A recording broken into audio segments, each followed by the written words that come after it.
and I had let demonic activity into my life because pornography is a direct portal to demonic activity. I remember, going in for that exorcism, and it was pretty intense, but I wanted to be there at this point. I wanted to be done. I was tired of feeling the way I felt. Welcome to the Exposing Catholics show, where we expose the lives, interactions, and stories of Catholics. Our guest today is Chris Ricketts. Welcome on. Hey, it's so awesome to be here, guys. Thanks for having me on. Of course. Heck yeah. So can we start with what's your family look like? How many kids do you have, and your involvement with the parish? So yeah, I'm here in the lovely state of Virginia, and I have 4 kids, and they're all teenagers, so I really need your prayers for my sanity.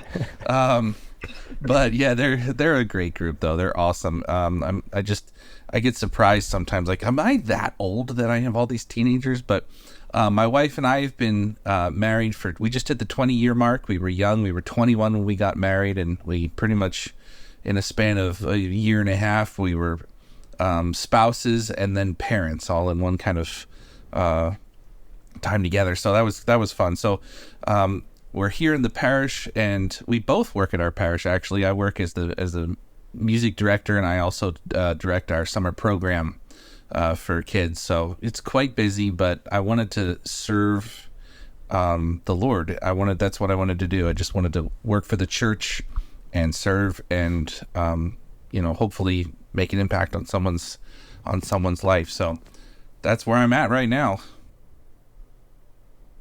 Mm-hmm. Yeah, that's incredible. And can we talk about your childhood and your upbringing and what that looked like? Yeah, absolutely. So I grew up in New Jersey. So the fact that I'm in the South, please don't tell anyone I said that, because I'm just kind of a hidden transplant here. But I grew up in New Jersey. I had a pretty solid childhood. Both parents are still married. I'm the oldest of 4 kids. So I grew up and I was very active in high school and did sports, and I was very heavily involved in music. I played trumpet, and that was a passion. Music has been a passion of mine throughout my life. So I went from trumpet to voice, and now I direct choirs and stuff like that. So that's been the constant. But it was a good childhood. My parents sacrificed a lot. My dad worked hard to provide for us, worked 2 jobs, full-time jobs, so my mom could stay home with us kids and be with us. So I'm very grateful for that and everything they did.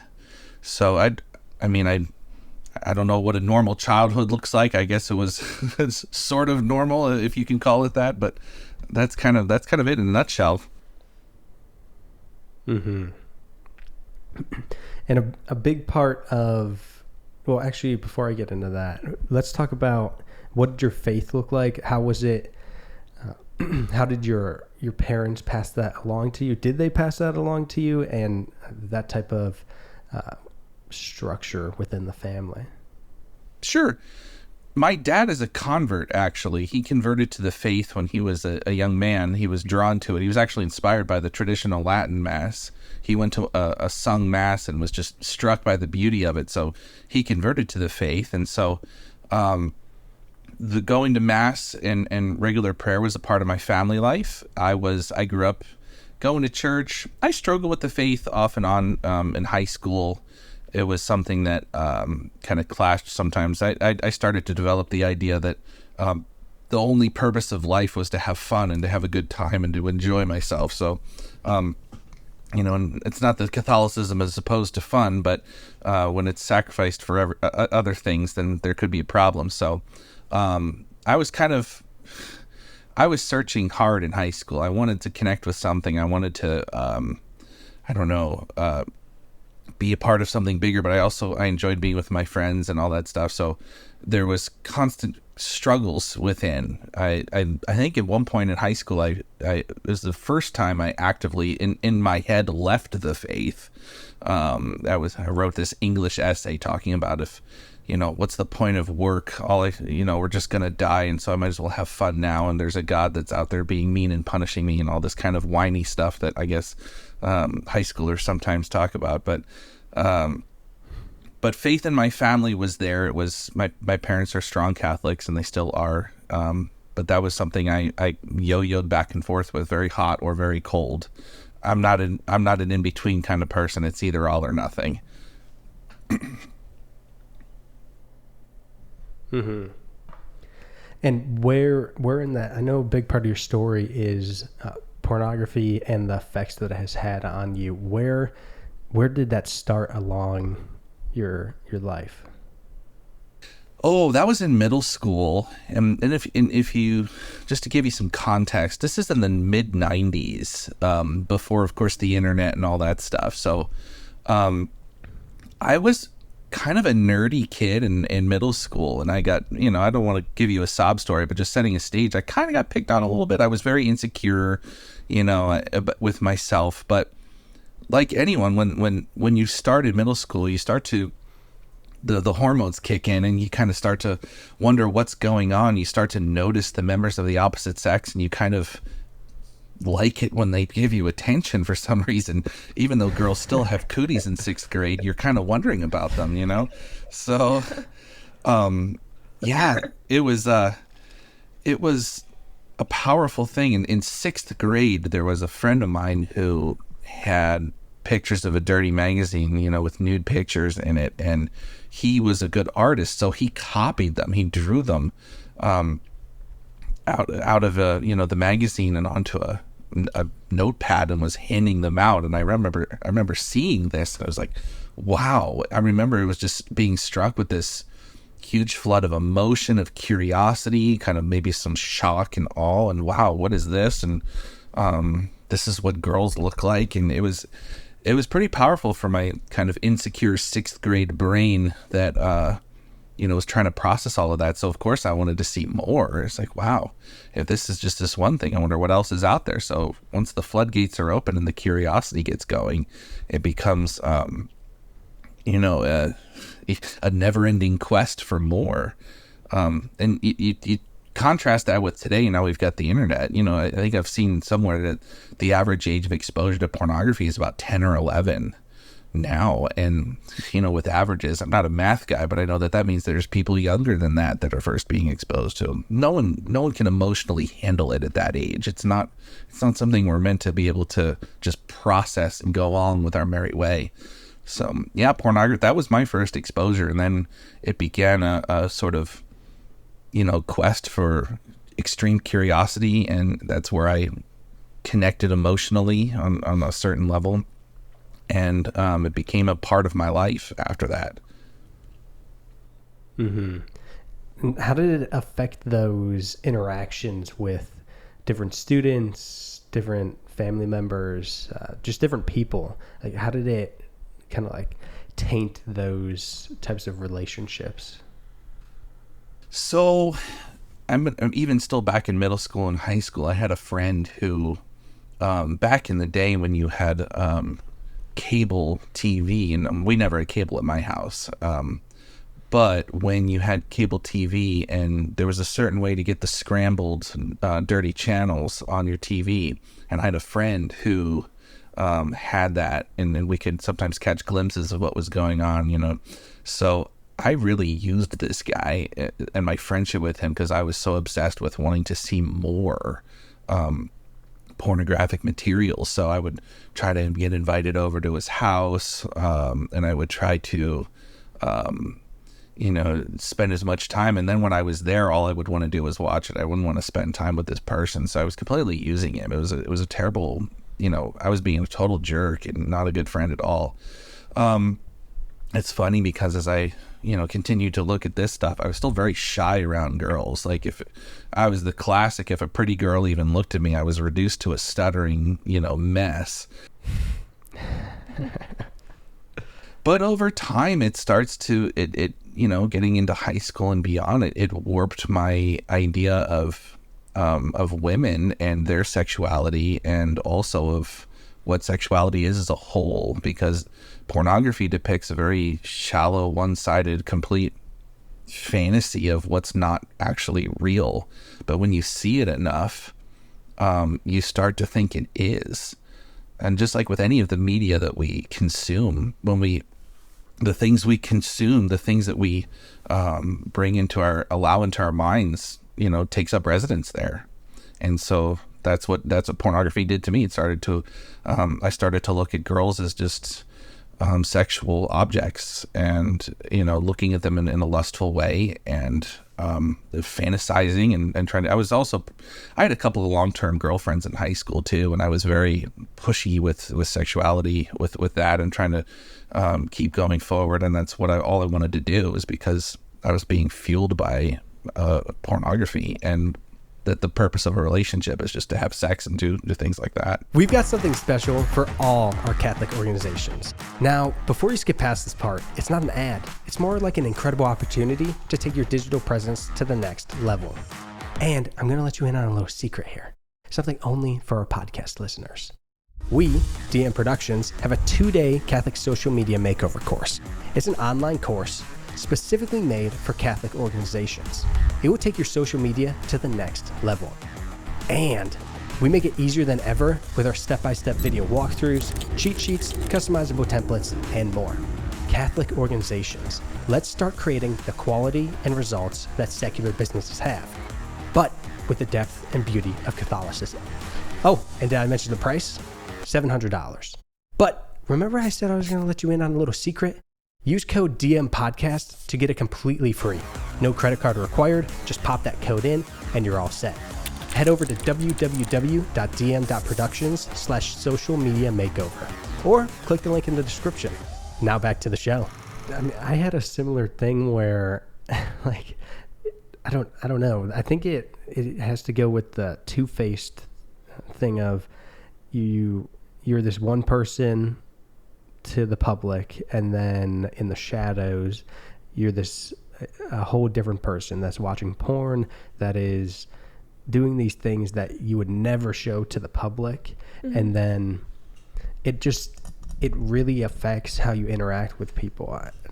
Like you were saying, you just kind of melt or just become a pile of mush when a girl would be by you or interacting with you. And I felt like in my story, it's that part was how God was protecting me from giving up my sexuality, giving up my to fall into sexual interactions with somebody, is that there's this awkwardness, and I didn't want to show, like, I wanted to treat them right, but then all these porn images were telling me another way, and so it was like kind of tugging me in two directions. And so the awkwardness, even though I hated being awkward, it was just so weird. All the interactions were weird, but that was what was able to save me from giving that up, and to be able to save it for marriage. And I don't know, it's a weird, interesting way to be able to look back on it and see that, the awkwardness actually was a gift versus some sort of crutch that I've been placed with. You hit a couple of interesting points there, Dom, because, I kind of agree. I was awkward too. I wanted to be a pickup artist, but I wasn't good at it. I'm not going to say I was totally unsuccessful, but I'm glad I wasn't as successful at it as I wanted to be. So there were less things I had to drag into my marriage that way.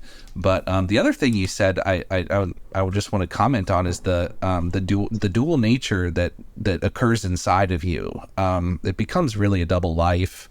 And it really causes it's a big source of inner conflict. That's always these two sides that are opposed to each other. There's the interior of the fantasy world of what you're looking at and what you're doing in your off time when no one's looking. And then there's the you that you're presenting to the world. And there's that direct conflict, because looking at pornography and doing these things, it creates shame, and it creates self-loathing, and I was definitely stuck in that. I hated myself. I didn't want anyone to know the real me, and I was putting on this show of who I interacted with on the outside. But it got to the point where I didn't like to receive a compliment. I didn't like to be told I was good at anything, because if you only knew the real me, you wouldn't be saying that. And so I would inwardly hate people for telling me that. I would get angry with them, like, look at how stupid they are. If they only knew what what they were really talking to, they wouldn't even be here. So yeah, it's good you brought that up, that kind of duality, that inner conflict that is just constantly tearing you apart. Mm-hmm.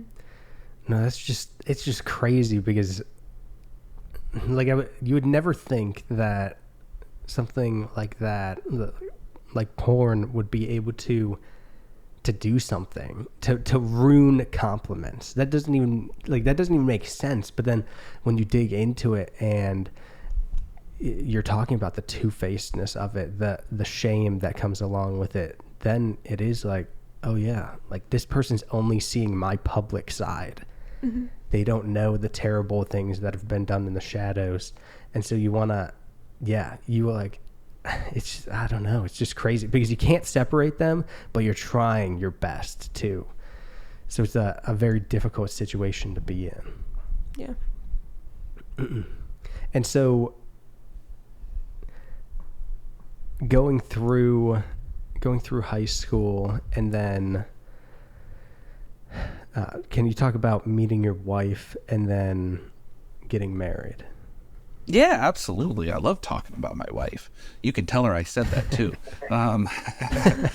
No, my wife and I probably have sort of at least the beginning of a Cinderella story that I nearly knocked off the rails, but the Lord is bigger than our sins. We met when we were about 5 years old. We met when we were about 5 years old, and our parents were friends, so they went to the same church, and they took us to the same moms and tots group, so we met there. She thinks she threw blocks at my head, but I don't think so. I don't remember that, so I'm just denying it happened. But she, yeah, and it was funny. I always had a crush on her. She was just the most beautiful girl I'd ever seen him. Like, if anyone I went like weak at the knees over, it was her. And we went to the same church, but she went to Catholic school her whole life. I was a public school miscreant. So,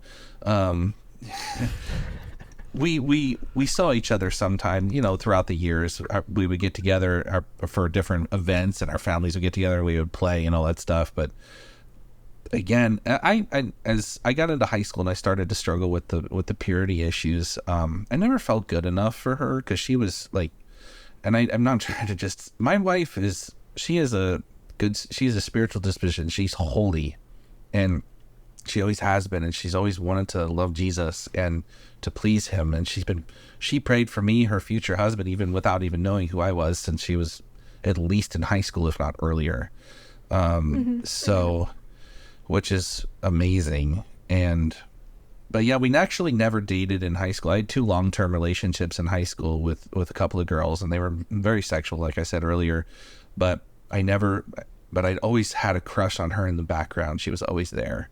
So, and she was the type of girl too that if she knew a guy had a crush on her, she would cut him out. No more talking to him. Like, so, I had to be very careful. So in high school, I'd be like, "So, would you like to hang out? Let's just go play golf somewhere. Or maybe we'll go to that fancy Italian restaurant and dress up real nice, and I'll wear a coat and tie and all this stuff. But we're just friends, it's fine. We're just hanging out. It's good."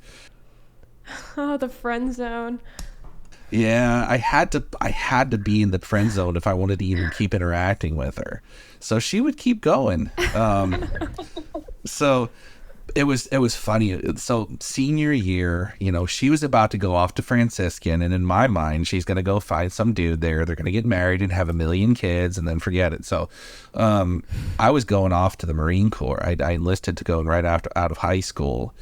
And so it was the last night we were hanging out, and I decided to just tell her how I felt. And so I went on this long diatribe of just, I've always had feelings for you, and now we're going to go off in our separate ways, and and I poured my heart out. And then when I was done, she just sat there and stared at me in awkward silence. And so I thought, well, all right, at least I left everything on the field there. So then we said goodbye, and I was going off to boot camp like that week or something. And so I thought I'd probably never hear from her again. Little do I know is when I walked out the door, she burst into tears because she'd been trying to deny herself that she had any kind of feelings for me. But I wrote her letters at boot camp, and we stayed in touch. And then eventually we started dating, and I visited her out at Franciscan a couple of times. And, she said when she finally said we could start dating, I visited her, it was Easter. She said, well, you have to take it slow. Great. She's not ignoring me. I'll take it. We'll go as slow as you want. I don't care. But then 6 months later we were engaged. So if that's slow or not, I'll leave that up to the audience. But we'll see how that goes. But it was good. No, then I had to really tone down my ways though, because in high school, not high school, in the Marine Corps, I was I'd gotten into a lot of partying. I was going out drinking all the time, and trying to be a player, and all that stuff, really stuck heavily in pornography by that point. So that was in the background, and I had to tone that down a lot. So that was just the beginnings of some of our struggles. Mm-hmm.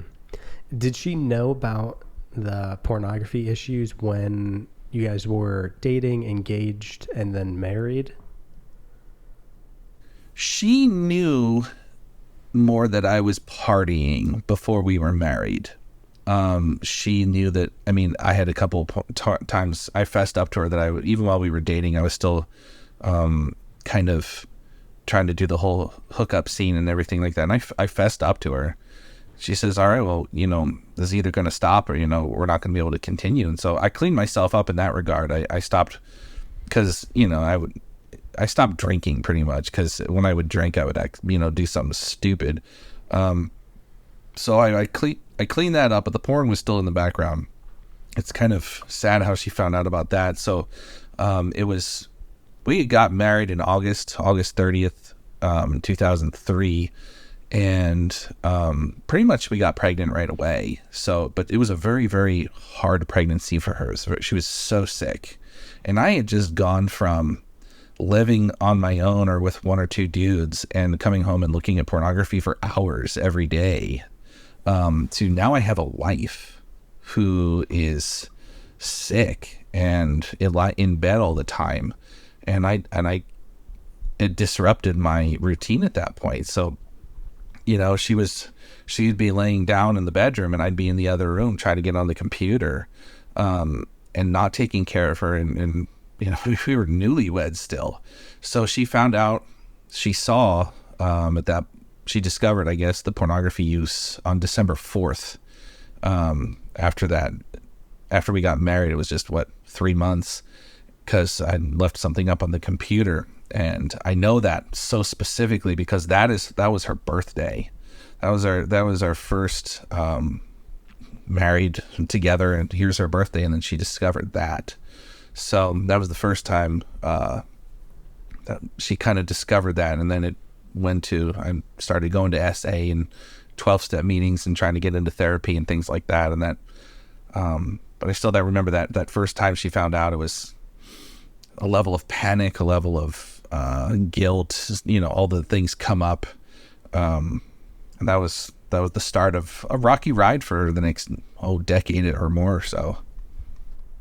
I have a question.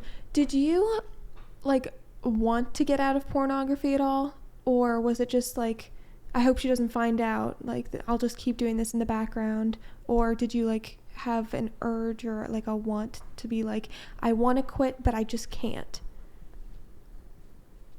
That's a good question. I think it was a combination of a lot of things. It was something I knew inherently that I shouldn't be doing, and that as a new husband, new father, it was going to be something that I shouldn't. But by that point, it had become an automatic constant in my life.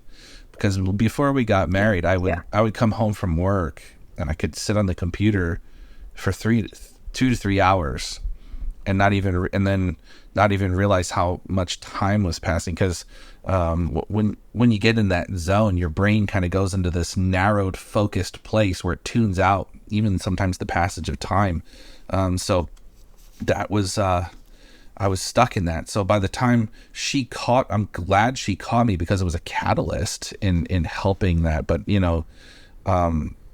it put her through the ringer, and she doesn't deserve it. She didn't, that wasn't something that she signed on for. And I mean, she'll say that she signed on for sickness and in health, and yes, that's true, but I wasn't living up to my end of the bargain. So did I want to get out at that point? Yes, I did, but I didn't know how, and it was an automatic thing. So I was going up against a powerful habit that had been formed, a powerful thing in my brain that was, and I didn't know how to do it. I was stuck in pleasure. Yeah, it's an addiction, Yeah. Mm-hmm. Right. And when she found out, what did that look like? What was the response? I know you kind of talked about was yours the panic and shame thing, and then what did hers look like? She was hurt. She was devastated. She showed me what she found, telling me that, just how much it hurt her. And I'm not going to say this to get sympathy for addicts per se, but it really seeing the hurt and pain on the person that you love or you're supposed to love the most is really, I don't know, that's a gut-wrenching moment, knowing that I did that to her, and that, it's something that I can't take back. So there's a moment of panic, like, oh no, I've been caught. Oh no, this is what's going to happen now. There's that uncertainty, but just seeing the hurt in her eyes, and then the way she, this is my bride. This is someone who I had just taken vows with a couple months ago, and here I am. This has happened, and what do I got to do? So then it was a catalyst. At that point, I did want to change and try to do stuff. So we made some plans, and I started going, like I said, 12-step meetings. We found that, and I think we found some therapists. So as you'll see, it was a rocky road after that for a good many more years, but that was the first bit. Mm-hmm. So what did those 12-step programs and then the therapists, did they solve anything, or was it more so we're just trying to figure out how to solve this thing, and then that, like, them not being able to solve it pushed you to go to other things? So I guess my journey of healing is kind of extended, because here's the thing. Even when you get caught, even when, with anything, with your drinking, with your gambling, with your sex addiction, whatever it is, you do have a sincere desire in that moment to change, because you don't know, we're human. We don't like hurting other people. We don't like being the cause of that. That's what our guilt comes from. Guilt and shame are two different things. Guilt is when, that's that feeling that I've done something wrong and I need to fix it. That's good. Shame is when you're that inner voice that tells you I'm a bad person, that you're inherently worthless. And with porn addiction, especially with any addiction, especially when you've hurt somebody, you get wrapped up in both. So that's a strong catalyst to try to want to change. The resolve withers and dwindles over time.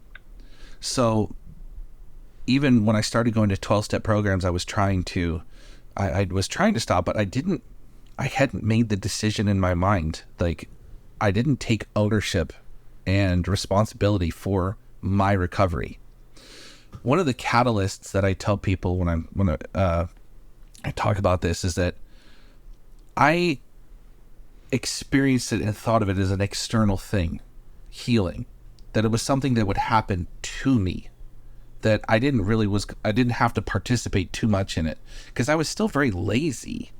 I was still very much into, I want to have a good time. I want to do the least amount of effort. I want to do all these things that are just, I'll go to the 12-step meetings and I'll have a sponsor. I'll do therapy, but I was doing the bare minimum. And even that resolve after getting caught, we're going up against a powerful compulsion and addiction. So that resolve alone when you don't have, it dwindles when you don't take responsibility for your actions and ownership of what you're doing. Because I am responsible for me and my emotions, and especially my reaction to my emotions. There's no one else. My recovery and my freedom is because of my internal decision to have it, because to do the things that are necessary to do it. So my wife, there were lots of times after where I would get caught again, or I would, on the way home from a 12-step meeting, I would stop in a porn shop just to see some of the images on the videos for sale, things like that. So yes, I was sort of in recovery, but I wasn't choosing it. I was experiencing as an externality, as opposed to something I had to choose for myself, something that was I'm gonna take responsibility for. And I think that's a huge difference in any kind of recovery. Like, we are responsible for ourselves, and we have to take that responsibility in order to affect any change in our lives. Mm-hmm. And I think that's very powerful, because the wife can be, the wife or husband, and whoever's dealing with the other one having an issue, can force you into these things, or like really, really encourage you. But if there's not a deeper longing to actually get out of it and to actually cause change for yourself, for them, and to have this meaningful change, no matter what you do, no matter what techniques, white knuckling, 12-step programs, therapy, none of it is going to solve anything, because then down the line, eventually those things stop. Like, the program ends, the class ends, the therapy, you stop going to therapy, and then boom, it starts to creep back in. So can you talk about your process from there? So did any of these programs help, and like, what started leading you towards things that actually helped? So, yeah, I mean, I'm not going to say all the programs were total failures. There were times when I did put effort into it, and when I put effort into it, it would be helpful. I mean, 12-step programs have some great community and sponsorship and everything like that. So that was good. There's some parts of it that I didn't quite jive with, but. And then going to therapy was helpful too at times when I would actually apply myself. I mean, that's the story of my life. Like, if I have to apply myself, I have to take ownership. And so that was something I've always struggled with, is just being lazy. What's that? We didn't say anything. Well, one thing that I wanted to add is sorry. One thing that I wanted to add is just a general blanket statement of, people don't change unless they want to change. You know, you can't force somebody into doing something unless they actually want to do it. You know, no matter how hard you push, it's not going to work unless they do. Mm-hmm. Yeah. Like you waking up early. Okay. But no, and that's 1,000% correct. And we'll say that again for the people in the back. You know, it's just, you're right. That's so true. And I let my wife sort of become like almost a gatekeeper, like almost someone who'd like the bad guy in it. Like, she would be the one that would like, all right, you're doing this. And so, because it was always something happening, I would let it happen to me. So as I moved along through different things, you know, I got out of the Marine Corps eventually. And so, you know, that was a whole other thing, trying to transition out, and we hit some very rough financial times. And so by that point, you see, with the addiction, with everything, it becomes the way we handle our emotions, our stresses and things. It becomes the way in which we deal with, because look, we're humans. We're going to feel things. You know, you're going to feel stressed, tired, angry, bored, emotional, all those things.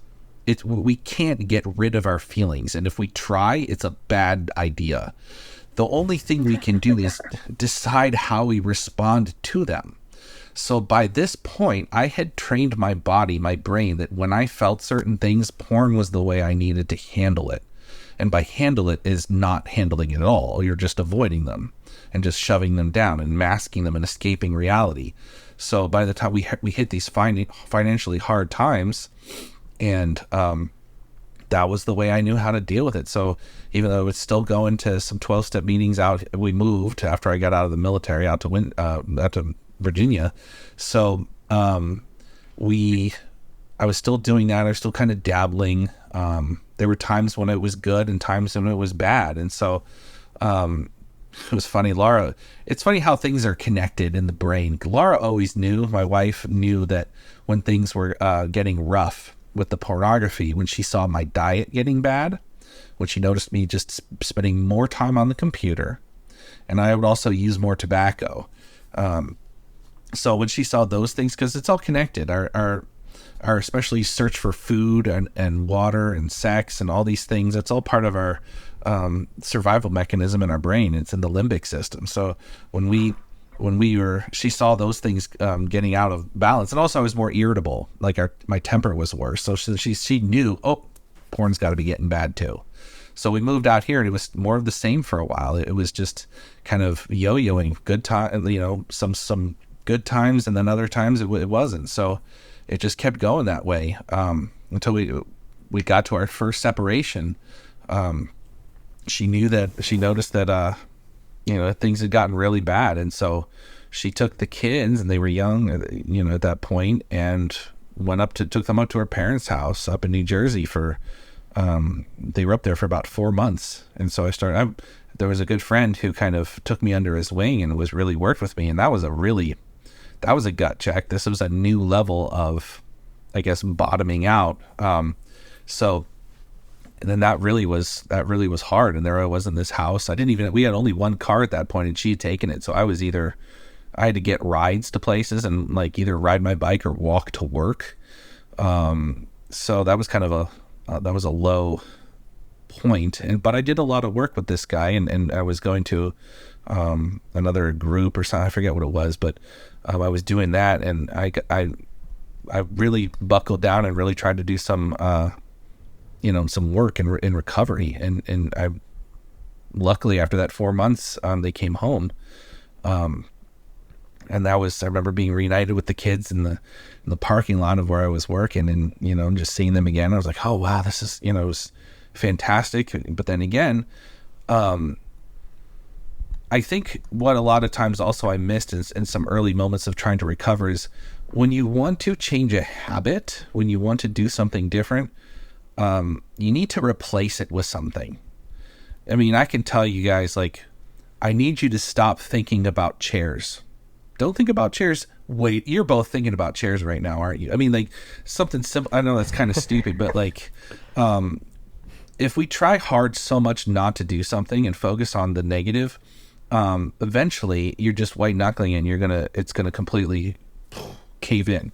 I didn't work on replacing pornography in my life with other habits, with other things, and building new positive things, focusing towards love, focusing towards something that's good for me, and another source of quote, the dopamine, because porn is just cheap dopamine that gets flooded in, so when I tell you that, because when they got back from New Jersey, we were reunited as a family, not too long after that, and this is we went to a mall to replace our flip phones at the time because smartphones were out now. It was so cool looking. So I liked my flip phone, and I was hesitant to give it up, but I do remember we were in the mall, and I was looking at this iPhone. No, it was an Android. I remember holding it in my hand, and then I heard this voice, maybe not a voice, but I had this clear sense in my mind. Then the words that came into my head were, "This will be your downfall." And I said, whoa, wait a minute. And just standing there holding it, Laura got an iPhone. But did I listen? No. So I went and bought this Android. I replaced my phone. And so now I didn't have to go on a computer somewhere to look at stuff. I can be on my phone, because my phone all of a sudden turned into a computer in my pocket. So now, it didn't take long for me to crumble because again, I hadn't done work to build up other habits and other, especially emotional habits. So I started to get into it again, and even worse. So, that started, and then I had to go away on a work thing where I was, training, to be a manager for the company I was working for. And so I was doing a 3-month training program. So no, it was 6 months, 3 months in a different place. And then I got to come home and be at home for finishing the training there. But I was living in a hotel for 3 months, coming home on the weekend. So here I am with my new smartphone. So you can see it and probably imagine how not well that went. But that was that started a new spiral of totally just diving into the sewer. As we sometimes allude to later, the septic tank. That's such a horrible, great analogy for it all. But that was leading into one of the darkest points in my life. But I'm talking a lot, so I don't know if you guys have any questions before I keep going. I just think it's so crazy, and I don't even think people realize how intense it has gotten and how quickly it's gotten there. So like, you'd have to go to the store to get these porn images. You would have to go physically, like, so this is like breaking the public and shadow two-facedness of it all. You would have to, if you wanted to get porn, you would have to go and get it in person. So then, maybe that's deteriorating people or deterring people from going to get these images. And then slowly, or quickly, it's becoming digitized. You don't need to go to the store anymore because, hey, we got the internet now. And so even just the switch from a laptop or a desktop computer to a smartphone, because you're not carrying around the computer with you 24/7. Mm-hmm. Now you have this thing that's attached to you almost all the time that can access the internet whenever you want. And it's just so easy, and there's so much, and it keeps getting more and more intense. So, well, also that, like, you don't even have to be in your 20s or something to access it. Like, you can be, there's elementary schoolers that have phones, like smartphones. Mm-hmm. It's very, very common. And, you can't go anywhere without seeing a kid with, technology. Usually they know technology better than their grandparents or, even their parents sometimes. Mm-hmm. Yeah, and speaking to that, then you have little 6-7-year-old just gets on something and looking at it, maybe the phone doesn't even have a filter, and it's even just some of the ads on social media and some of the videos they can come across that maybe aren't considered pornography by in a legal sense. They're being inundated with sexual imagery before they can even understand much else. And yeah, what does that do to the developing brain? Nothing good. Mm-hmm. Mm-hmm.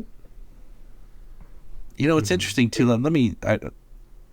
One of the things I was still struggling with was my faith. I could feel that, how far and distant I was from God. And I've always wanted to, my faith has always been either, like you said, hot or cold.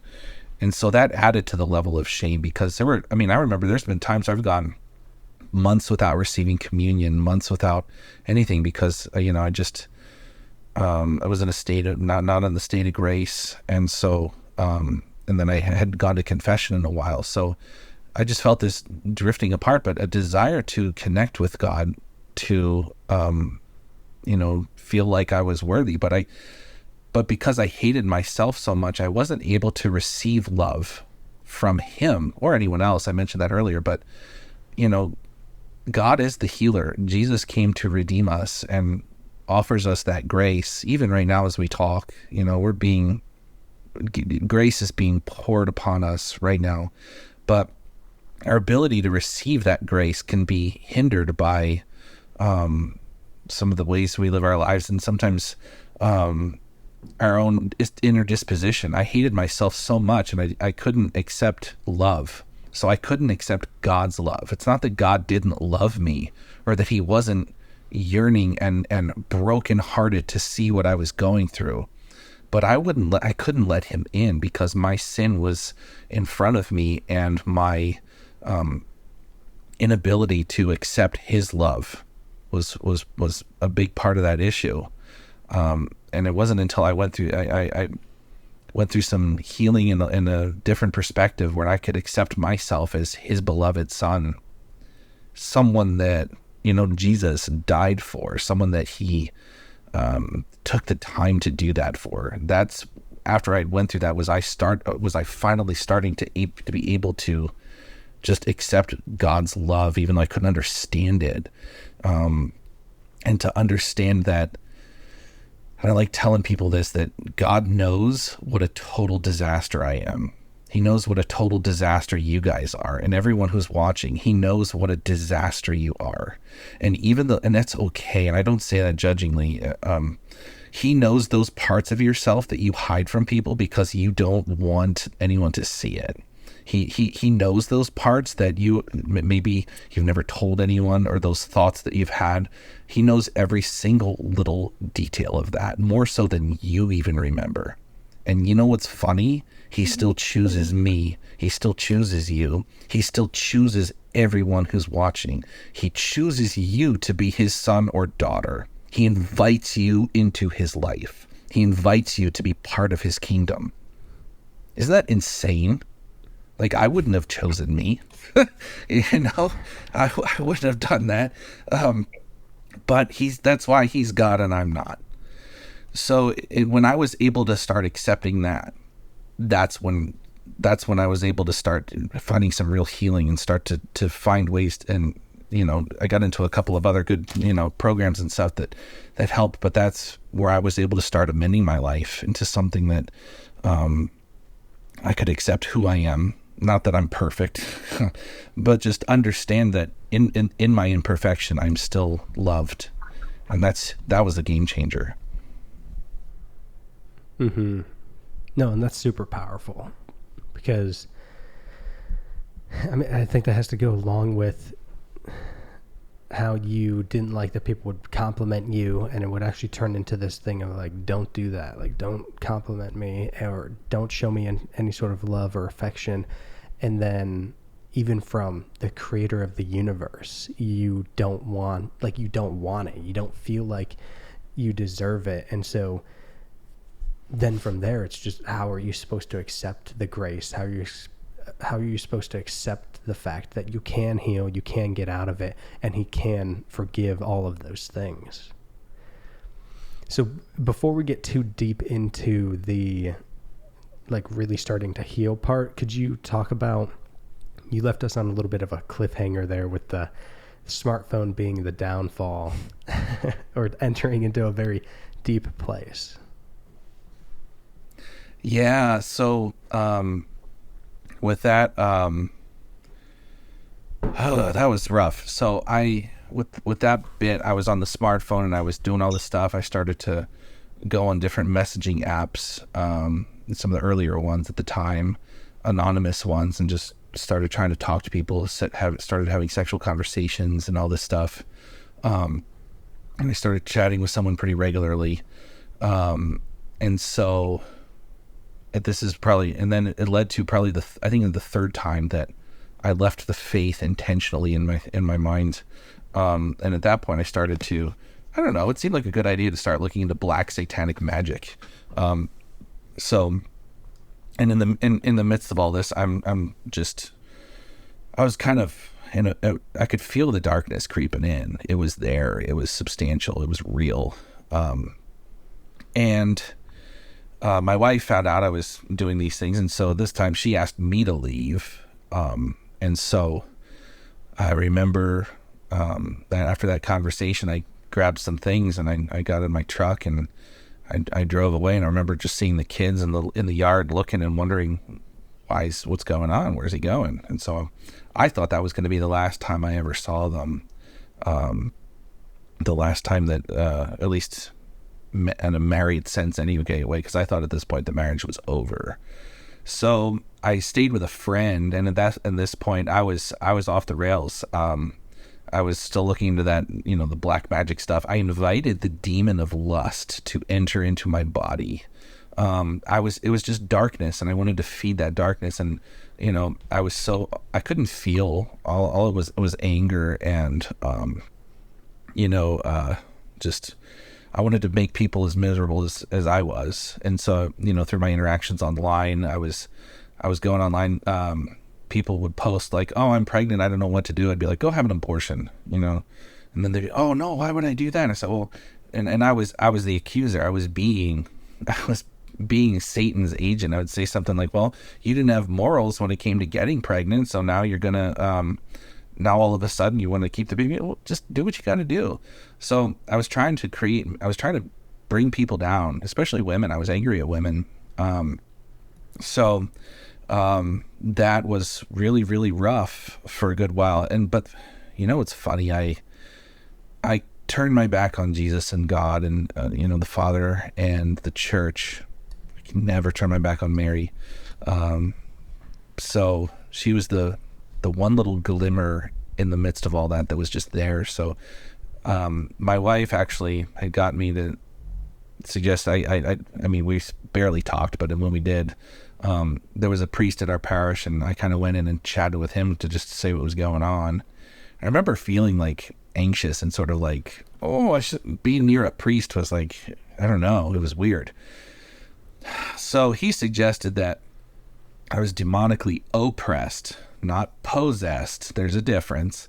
So it wasn't like I wasn't crawling on the ceiling and, vomiting solid objects or anything like that. So, but there was an oppression there, and I had let demonic activity into my life because pornography is a direct portal to demonic activity. And, that's just, you can read any exorcist or anything. And that doesn't mean everyone that watches it is going to come away like with a wailing demon inside, but it is a opening to demonic activity in someone's life. And on a side note, sometimes like the pornography itself, like they'll put the producers or whoever, they'll put curses or hexes on it just for the fun of it. But so this priest said I needed a minor exorcism. There's a minor exorcism. There's a major exorcism. A major exorcism needs an investigation from the church, permission from the bishop, for the diocesan exorcist to perform, but a minor exorcism isn't at that level. So there was another priest in the area who was a hermit, and I started talking to him, and I went in, and I remember going in for that exorcism, and it was pretty intense, but I wanted to be there at this point. I wanted to be done. I was tired of feeling the way I felt, and so I remember it was dark. It's, you could feel like the build up, and then he started saying the prayers. He gets to Mary. It was like, it all went away. And it was this great light, the just feeling of lightness that came inside of me. And, it was just, I remember, afterwards I was in the, that room, and it got all dark, and Mary came, and everything got a lot better. And so, there I was. We went out to lunch afterwards, and I remember sitting with my wife, and she looked at me, and I looked at her, and some music came on, and I was it was weird because I felt something. And I looked at my wife, and I had tears in my eyes. And I said, I can feel, because all I'd felt was darkness out before that. And all I could feel was, anger or whatever. And then all of a sudden, here I am listening to music and being moved. And so that was wild in a certain sense. But yeah. And so that was good. And I was riding that spiritual high. But then again, I'll say, like, you got to replace stuff. So again, it was great. I had some spiritual freedom, and that was a big part of the spiritual freedom release of everything. I went to did some unbound work as well, some spiritual healing with someone. But then again, if you don't replace it and actively continue, if you experience freedom, you don't just sit back. You have to fight to maintain it. You fight for freedom and you fight to maintain it. You can't just sit back and be like, and everything's perfect. No, I wouldn't even tell you that now in my life. I have to continue to work to do the things I know I need to do in order to be free now. Because if I give an inch, the devil takes a mile. So in that regard, I rested on my laurels a little bit. So a few months after the exorcism, I was struggling again. After that, at one point, after that, I ended up going to a 30-day inpatient place. And that was so the exorcism was a lot of the spiritual part. Then going to this really helped with a lot of the psychological stuff, because I had some deep wounds I didn't realize, and there were some things that needed to be taken care of. And being there, it was very painful, very difficult.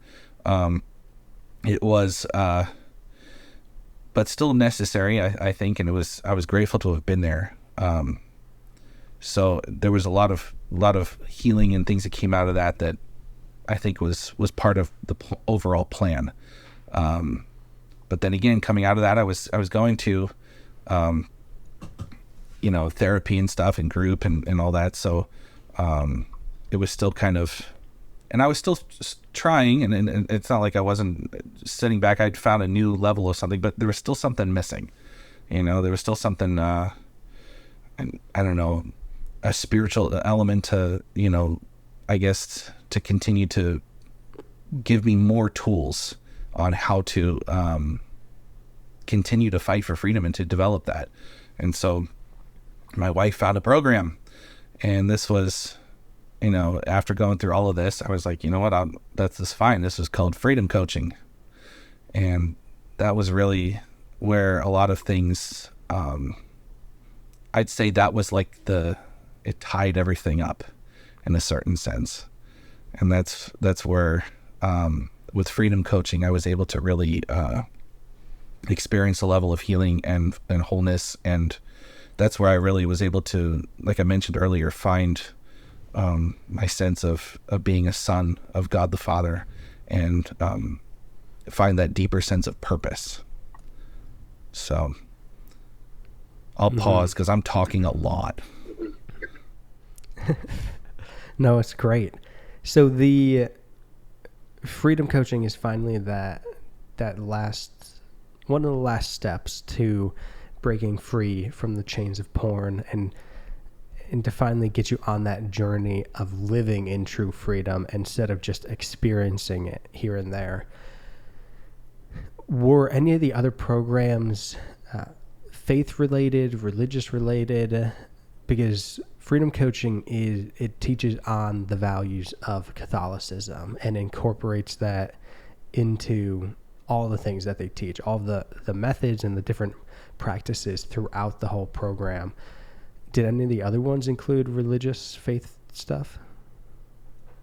Well, 12-step programs you can say there's a religious element, but that's based on what the individual person's sense of faith is. You talk about a higher power. So, I mean, good. We want to seek out a higher power and find God.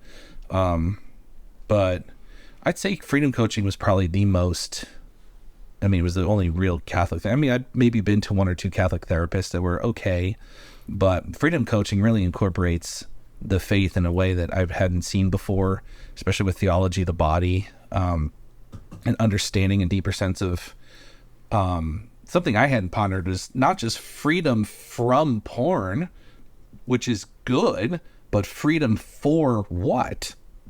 If we're free, what is our freedom for? And freedom coaching answers that question in a good way. And that opened my eyes to the purpose of what my life can be, and what it, if I allow myself, if I'm in freedom, then what am I going to be doing? And so that pointed me in a direction to live in a positive sense. I'm not just not looking at porn, but I'm living for something in an amazing, engaging way that, hopefully can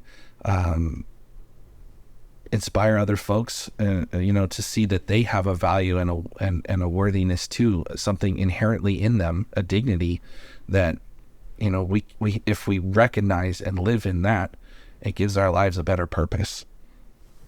Mm-hmm. And what do they teach? What is the purpose? Freedom from and freedom for. If you ask today's secular society, what is freedom for?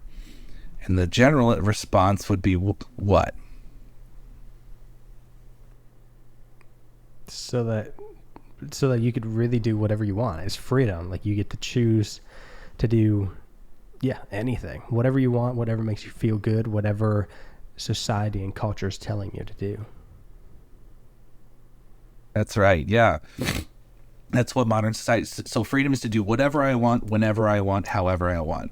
And then they throw in the little caveat, well, as long as they're not hurting anyone, whatever that means, right? So freedom is really the ability to do what we ought, or the freedom is the ability to choose what is best. So freedom is a responsibility we have, because it's not in a certain sense to serve us, because that the secular mentality is that of a 2-year-old. You meet any 2 to 3-year-old, you're like, I want to do this now. That's what we sound like. So, so freedom is something that is given to us so we can live our lives in a way that makes us happy and gives glory to God. Because, guys, God reveals his glory through his creation. Right? He doesn't just sit up on a throne somewhere. I mean, he does, but and radiates glory and everything, and he is enough. But he chooses to share his glory and reveal it through you and through me. So when we live in freedom, when we are able to recognize that, then we become, part of God's gift, that you're a gift and that I'm a gift. And that the way he allows us to participate in this is through our own lives. He gave you guys gifts and abilities and talents that I don't have, or maybe more so than I have, and then vice versa. And for anyone else watching, he gave you things that only you can do. And so, sure, maybe someone else is a better singer, but if you can still sing, then sing. Or if you have a way with people, you can understand them, then that's the way God is going to reveal his glory through you. So freedom is when we become who we're meant to be. And so that makes us happy, because that's how we're realizing the talents and gifts and abilities that God has given us, but we're giving them to him. And we're saying, here, Lord, take this. And then when we let him, give him reign over that, then that's when the adventure really begins, because, we can take our gifts and our abilities and just use it for ourselves, right? Or we can say, I'm going to develop my abilities and gifts so I can be the best person I can be. And so then I can love other people, because that's the real thing that freedom is for, so we can love. Because, and not just in the Hallmark sense, and like, oh, I love pizza, or whatever.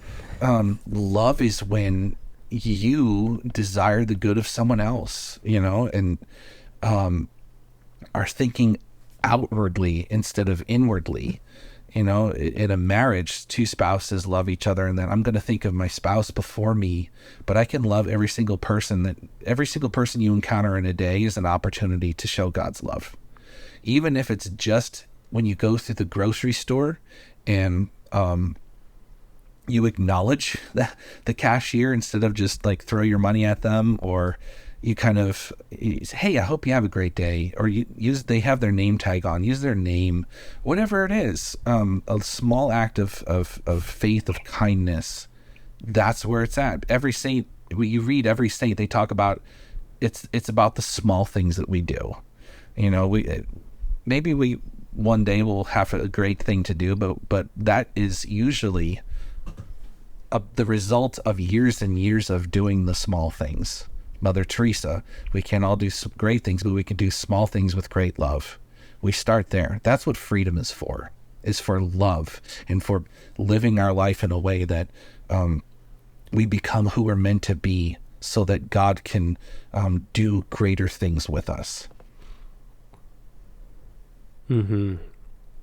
And that's incredible. Yeah, to be that true gift to other people, and to reveal God's love through your gift of self and your gift of sacrifice.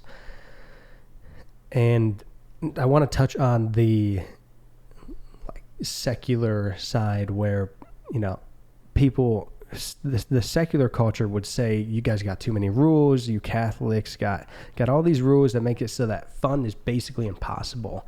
And I want to touch on the fact that their rules, like these rules, are from a Father, from a God, from Jesus that loves us so much that he's trying to guide us. They're not so much like, this is a super strict thing and you have to do it because I'm just telling you because. Yeah. It's more of like how your parents protect you from, don't touch the hot stove, don't do these stupid things that will end up hurting you. It's just you're not realizing it until that thing does actually hurt you. So like we saw as we're dating and engaged and then get married, that all these people around us, they really seemed like they had a good relationship. They had something good in their life, but then almost out of nowhere, which it wasn't actually out of nowhere, but almost out of nowhere, they do something and then all crumbles and falls. So the example I'm thinking of is one of my friends. He had this relationship. It seemed great. It seemed like he had a good girl, all these things. The family liked her and everything was good. And then they moved in together and it started to crumble. He's like, yeah, I don't know. Like, it seemed like she changed instantly as soon as they moved in. And it's just, I don't know. It may seem like these rules and these guidelines that you're trying to follow within the faith are just that, are very restrictive, but is really looking out for the betterment of you and for the betterment of society. And it's not easy at all. Like, it'd be way easier. Just, go ahead. Just stay in the porn, go live with each other, go do all these different things. And so like, your life's not going to be perfect and super easy when you are following them, but the fruits that come from following them, you may not see it now, might not see it in a month, a year, but eventually those fruits are incredible. Yeah, that's a good point. Yeah, from an outsider view, like, why do all these crazy, weird Catholic things? Like, you're not allowed to do anything. So, I don't know. One time, I used to do youth ministry in my parish. I made to make a point. We went into the gym. I think I said we were just going to play, I don't know, some game. I don't even remember what I named it. But I just said, we're going to play split tag. I don't know what that is, but it just came to my mind. So I said, all right, let's all come into the gym. We're going to play this game. Oh, and the lights are off. So I turned off the lights and I said, all right, go ahead and play. And they all just kind of stood in there like, huh? What do we do? How do you play? Because I didn't tell them anything about it. I just said, we're going to play split tag. Then after about 10 minutes of just them kind of like free fall, it was a free for all. I was like, oh, so it helps to have some rules in order to be able to know what you're doing, right? So, it's kind of a cheesy example, but I think it made the point. Like, if take even soccer, like, there's a set of rules to play soccer, or any sport, and those are the guidelines and the boundaries in which you can play the game. When you play soccer, it's fun. You want to play, it's good. But if I went around like, if I went out of bounds, if I kicked the ball out of bounds and then kept playing, I'm violating the rule. And so, in order to have a good soccer game, there has to be those boundaries. I mean, and again, I'm sure there are way smarter people out there that can do better analogies, but same with life, there's a way we are designed. There is a way our biology, our psychology, our spirituality, God designed us. He created us in a specific way, and there's an order to our life. There's an order in which to do things. In order, and it's staying in those boundaries. It is what is good for us and for human flourishing. It's even funny. The pagan Greeks, Aristotle, long before Christ walked the earth, determined that living virtuously was the way in which humans could actually be happy, to flourish. That if we're slaves to our desires, that we're not happy. And so when, like you mentioned, your friend Dom, who moved in with his girlfriend, I mean, that we would say that's disorder, not like you're just inherently disordered. No, but that's out of the order in which we are to do things. There's a specific way, and you can look at secular statistics now that show that there's a higher rate of divorce for people who live together prior to marriage than and you know what, I'm sure there are people out there that live together and they have happy marriages. Like, great, awesome, I'm glad. But I mean, this is just kind of what's out there. There's a sacramental order, and there's a way in which to live our lives that's good for us, and a way in which can be harmful. And so the church isn't there to tell us we can't have fun. It's to provide the boundaries in which we can have more fun. Because even from a secular level, promiscuity is harmful. It spreads disease. It leaves us mentally in a terrible place, and so that's out of order. And so God made sex.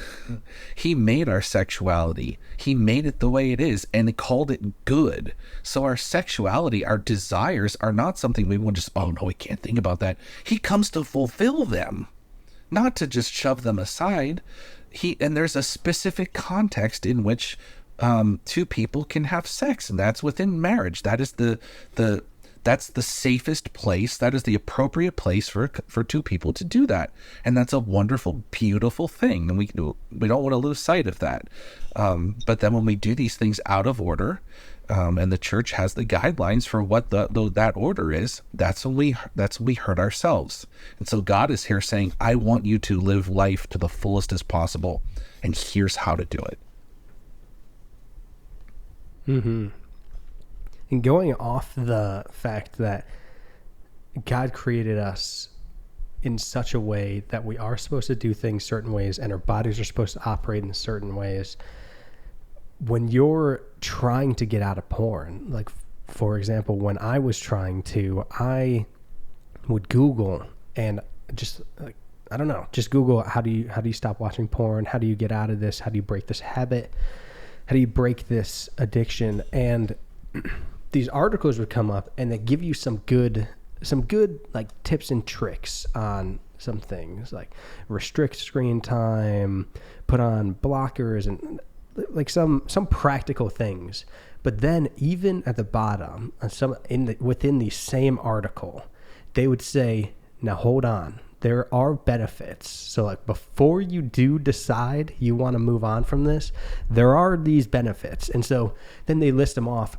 But the biggest one that stands out to me is that they talk about, if you do not get rid of this buildup of sperm, if you don't get rid of this, you're going to get cancer.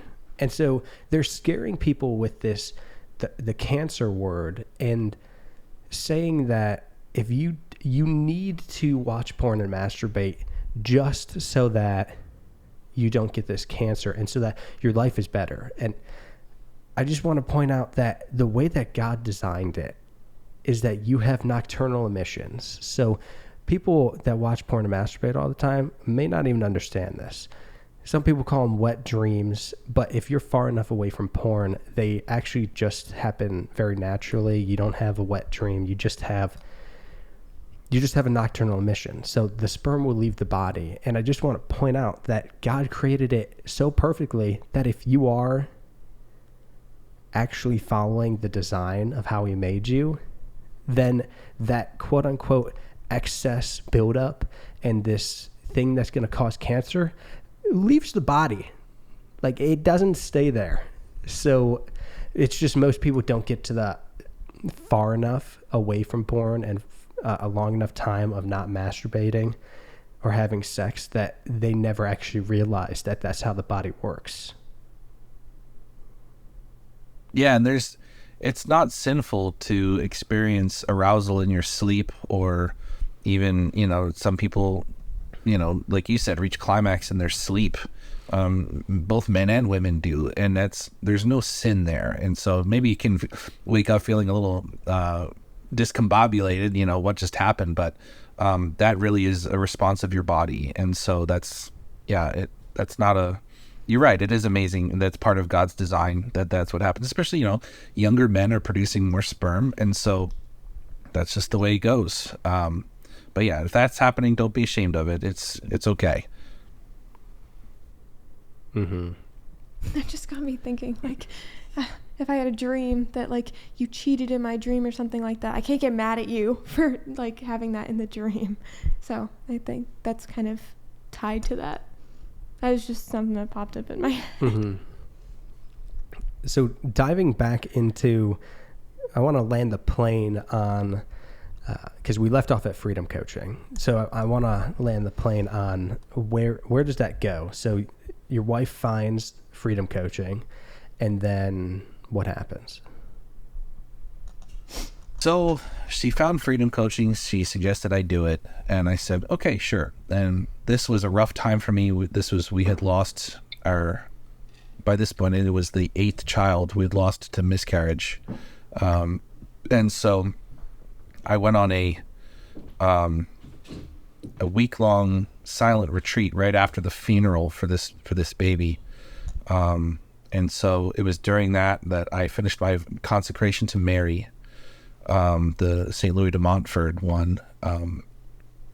And then I went on this retreat, and I had been thinking about freedom coaching. That's when I really decided to do it. So I did freedom coaching, and it really was the most effective thing I'd ever found. I thought it got way deeper than coping mechanisms. And you mentioned like filters and all these things. Those aren't bad in and of themselves. But if the only reason you're not looking at porn is because you have a filter on your computer, then you're not free. Then what? If you encounter a computer without a filter, are you just gonna, But yeah, so freedom coaching was powerful in that it explains. First, it goes through your history of some stuff, and you got to reintegrate and process that.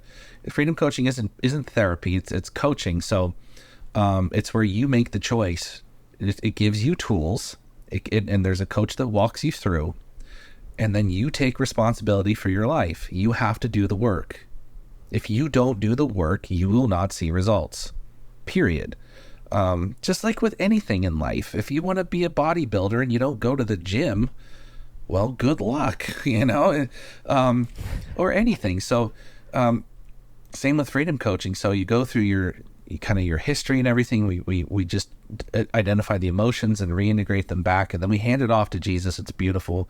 Then in stage 2, we talk about the neuroscience, a very brief overview of the neuroscience of what's actually happening in the brain when you're in a porn addiction. It's fascinating. Stage 3 gets into theology of the body and discovering, because the first 2 stages are the freedom from, and the last 2 stages are freedom for. So, and we get into theology of the body, and then we get into those questions. Who are you? What are you for? What is your purpose? And so many people don't have that sense these days. We've lost our sense of purpose, that you are here out of all the billions of people that have lived and will live. God, you're not an accident of creation. You just ended up here right now. God put you here now for a reason. You specifically, and me. You're not an accident. So the fact that he puts you here in this time and then in this day and age, with all the craziness going on, he is flooding us with grace to do what we need to do, right? You have a purpose. And that's what we get into in stage 3 of freedom coaching, that it's so much bigger than just not looking at porn. That's the first step. That's the starting point of your life. Stage 4, we get into vision coaching. We always pray, Lord, let me see as you see and love as you love. That's one of the basic prayers that we say every meeting with clients, is just, let me see through your eyes, Lord. Let me see this girl, as a guy struggling, no matter what, let me see this person in front of me as a beloved daughter, as a beloved son of God, through your eyes, Lord. So no matter how, they're presenting themselves, or it might, whatever, it doesn't matter. I can still see people, with the amazing dignity and worth that they have. So that's vision coaching. And so we work through this, and we give lots of different tools and reading and exercises and things to do. And then you have the basic tools that you can choose to use or not. And then you can start your life, because freedom is just the beginning. That's the first step. You get through the program. It's like, no, I'm done. No, you're just beginning. Let's go. Time to get going. It's exciting. And so I loved going through the program. And so I decided, and I after prayer, I asked Steve, the founder, if I could be a coach, because I wanted to make reparations for my years of looking at women, of lusting after women. And I wanted to be able to make reparations for that. And so if I can help guys, be better husbands, be better men, and whatever, and leaving this and help them to stop lusting, then I'm helping women too, so they can be seen and loved and understood as who they are, as beautiful daughters of God the Father. So that's why I became a coach, and it's so rewarding, and I love working with guys and just helping them through their journey. And it's not me. I'm not doing anything. I need to be have my spiritual life, as good as I can make it, because it's God's work. It's God's work of grace. Freedom coaching is a work of grace primarily. Grace being the life, love, and power of God that he lavishes on us. And so it's just so amazing to be a part of that, and to share God's message of love and healing. But you gotta accept it. You gotta do the work. So that's where freedom coaching kind of it's a big part of my life, and I'm very glad to be a part of it. Mm-hmm. I just love the full circle moment of this rough journey with porn throughout your whole life, and then you're trying all these different things, none of them's working, and then the one thing that works, the one thing is diving deeper into the faith, the one program that uses Catholic teachings to help get out of porn, and then to become a coach after all of that is just incredible. And to everybody watching, Chris was my coach, so he is phenomenal. He's not going to say he is. He's not going to like that I'm even saying it, but he is a top-notch coach. And it's become not even like, it started out awkward because it's like, man, I got to tell this guy about all my stuff. And it's like, it's going to be awkward. Okay. It just is, because people want to keep it in the shadows, keep it back there in their little private life. But then once you start breaking out of the shell, start sharing it, the sharing is part of the journey. And then just having such an incredible role model and coach to help you through it. It changed my life completely. And the fact that it didn't just, like you were saying, it didn't just get me out of watching porn. It completely changed how I interact with people, how I go about life, and then strengthened my faith to a degree that I could have never imagined. Like, I could have never imagined back then that I would be doing a Catholic podcast, or that I would want to be working with Catholic organizations for video production. And it's so powerful that when you get this thing that's constantly eroding your brain, that's constantly just putting your dopamine levels at such a high level that then regular life seems so meh and bland. It's crazy what it can do and then what you become. And I remember in the program you're talking about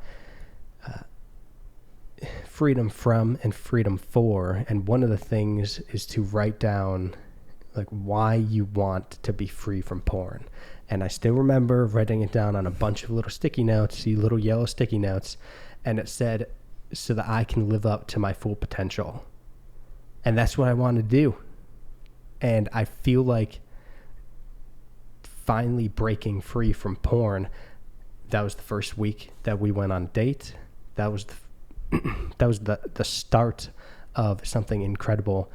And now we're married. Now we're doing the podcast, and I'm a lector. Like all these things that I would never even imagine back then have happened is just incredible. And that's part of the fruits that you can't really see or know about until it starts happening. And then God reveals the fruit that he's always wanted to give it to you, but you just weren't ready.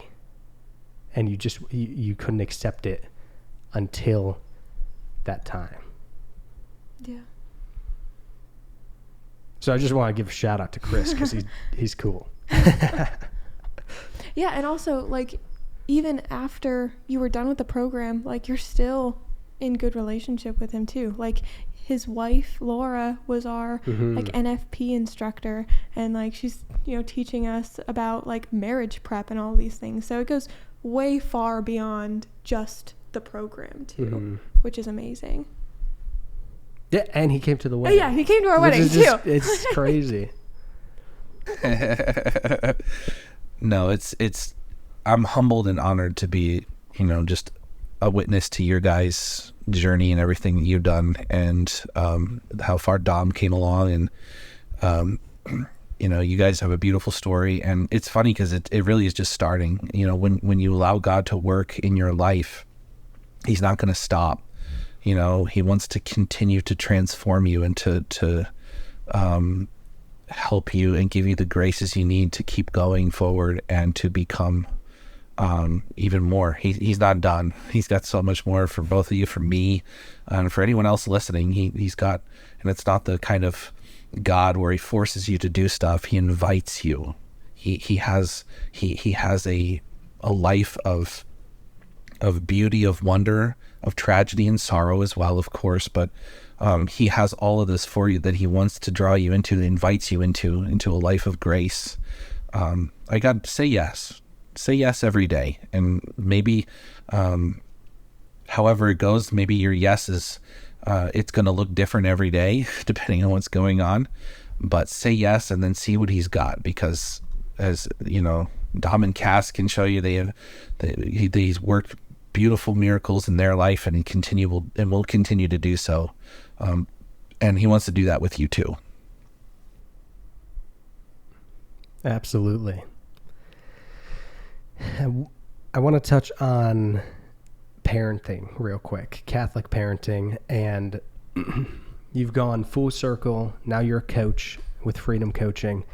What does parenting look like for you and for your wife with the kids?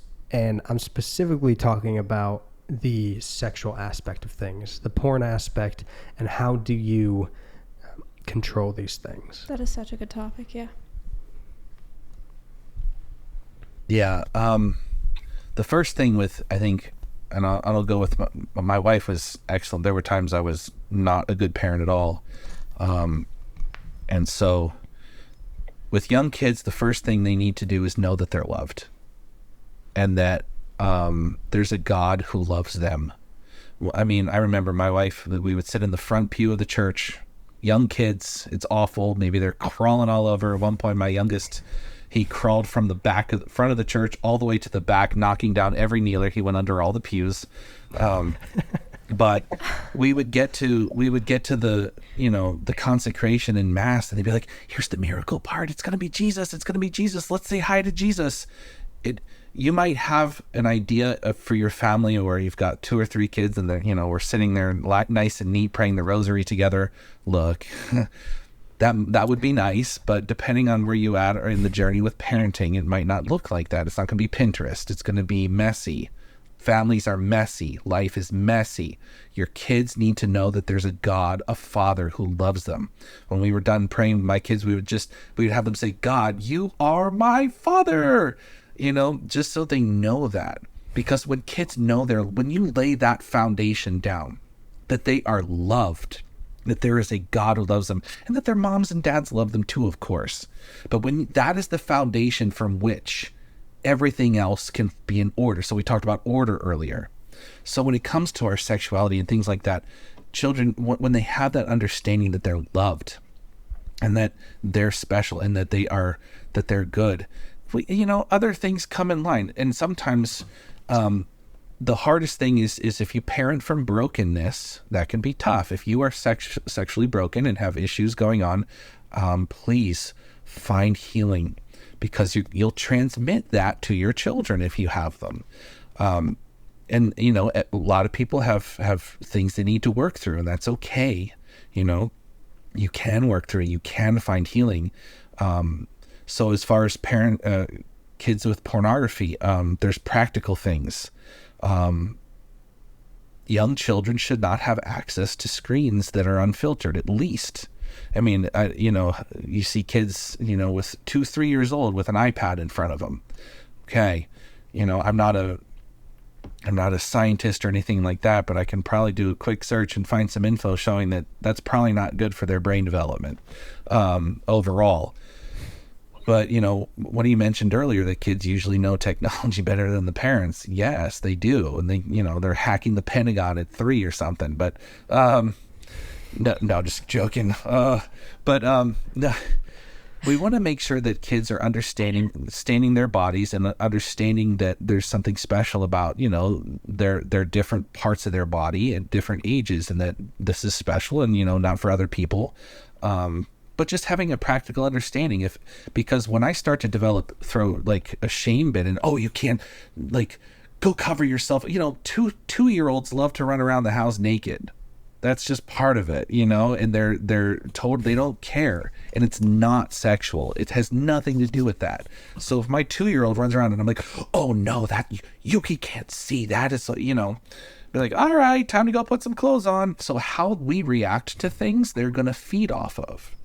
That's where they're going to get a sense of shame. And so you can talk about issues of the body and things like that, there's places only either parents or maybe doctors should see or kind of understand, and then as they get older, we can talk about, maybe, that girl's pretty, that boy's pretty, or not pretty cute.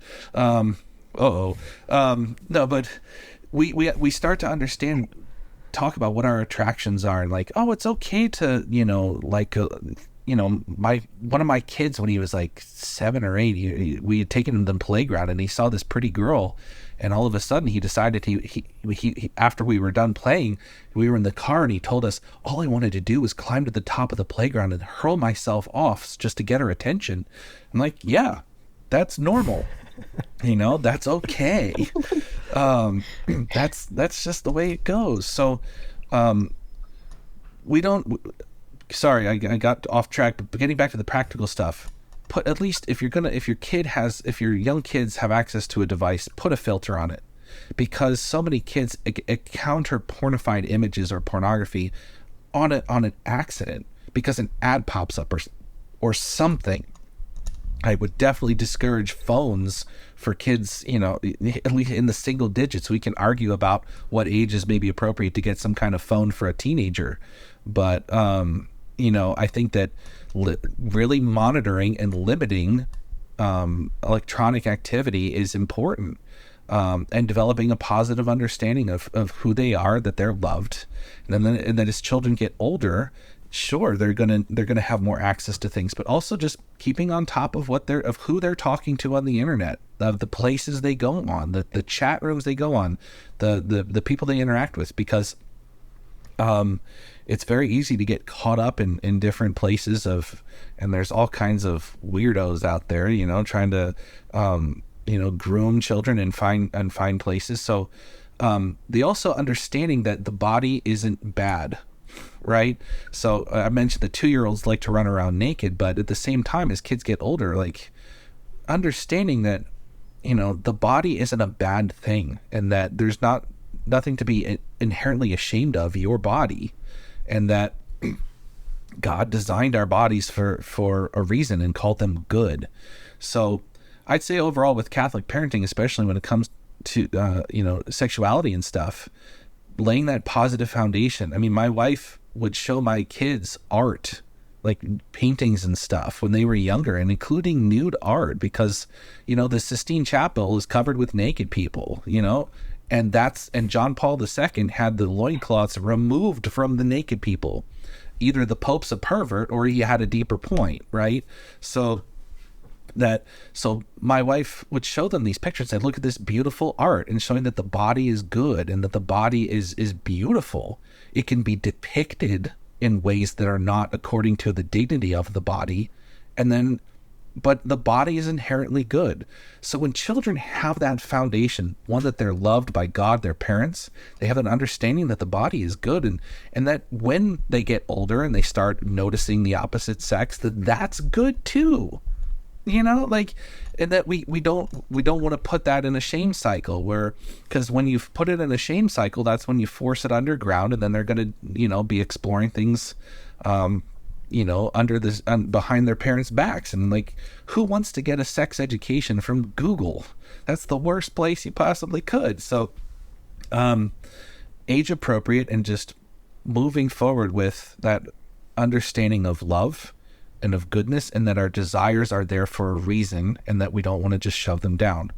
So I hope that sort of answers the question in a very weird roundabout way. No, I love that. And the biggest one that stands out to me is the fact that they need to know about, and like exposing them to the nude art. I think parents would just lose their mind about doing that because their mind is so twisted in the secular view and the pornified view that culture has, that would be one of the last things that they would even consider doing. And I just think it's so powerful that's what we want to do with our kids, is to educate them about the body and about sexuality in a way so that if they do come across pornified images, they're disgusted by it. They're repulsed by it. Their instinct is to leave it, to get away from it, versus trying to hide all these things, don't educate them, and then when they come across it, they're like, ooh, what's that? Give me more. And then they just go down the rabbit hole, and the cycle repeats. So I think that's just absolutely incredible and super powerful. That's a good point. Absolutely. And I think that it's hard. And when parents come from the secular pornified view of things, then everything's bad, and there is a place, especially in art, when the human body can be displayed in a beautiful way. And so, excuse me, when people come from a point of sexual brokenness and that misunderstanding of the body and everything, that's when we force create that kind of shame cycle, and that everything is dirty and wrong, and it's not, because God, like I said earlier, God made our sexuality and called it good. So we want to live it in a way that is honoring of Him and of ourselves. Incredible. Well, Chris, anything you'd like to say to the audience? I've said a lot to the audience. They're probably sick of hearing me say things to the audience. No, guys, anyone who's struggling with pornography compulsion or unchaste behaviors or whatever, men and women, look, girl, there are plenty of women out there that are struggling with pornography as well.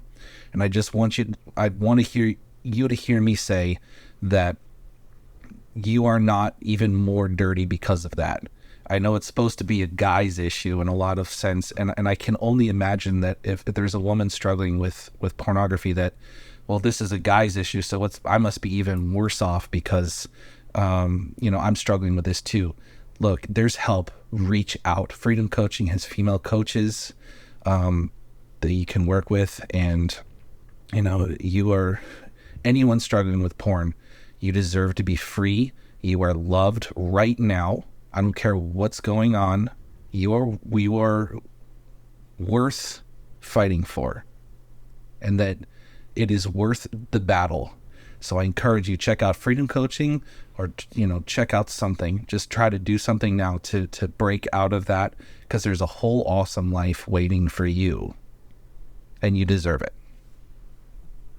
Absolutely. Yeah, I just wanted to mention that, like, I used to struggle with it as well. So, here's your example right here that, yeah, you're not alone at all. And, now I'm free, and I couldn't imagine my life, like, now, the way that it is now, just a couple years ago, with, like, how down bad that I was. But I've just turned my life completely around, and, so, like, for the better. And, Freedom Coaching has, even though I didn't go through the program, I kind of piggybacked off of Dom. It has helped me, more than I could have ever imagined. Yeah. Mm-hmm. Yeah, and I think you just picked up a lot of the mindset things and the the mindset around Freedom Coaching and the culture that it's built. But thanks, Chris, for coming on and sharing your story. It was incredible to hear, and I hope it inspires tons of people to break free from the chains of porn. Well, thanks for having me on, guys. And again, it's a humbling and amazing thing just to be a witness of what's going on in your life. So thank you for allowing me to be a part of that. Mm-hmm. Absolutely.